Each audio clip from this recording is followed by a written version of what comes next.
নবম দশম শ্রেণীর পাঠ্য বই থেকে আদিবাসী গ্রাফিতি বাদ দেওয়া ও ঢাকায় শান্তি সমাবেশে হামলার প্রতিবাদে আন্দোলন করেছে আদিবাসী শিক্ষার্থীরা।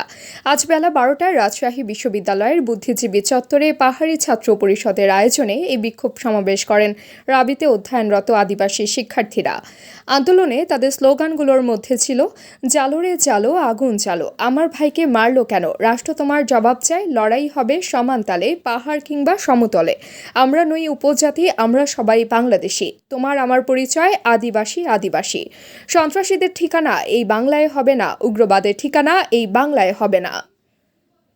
বিক্ষোভ সমাবেশে আদিবাসী ছাত্র পরিষদের সাংগঠনিক সম্পাদক বলেন, এনসিটিভির যে চেয়ারম্যান এই আদিবাসী গ্রাফিতি উঠিয়ে দিয়েছে তার অনতি বিলম্বে পদত্যাগের দাবি জানায়।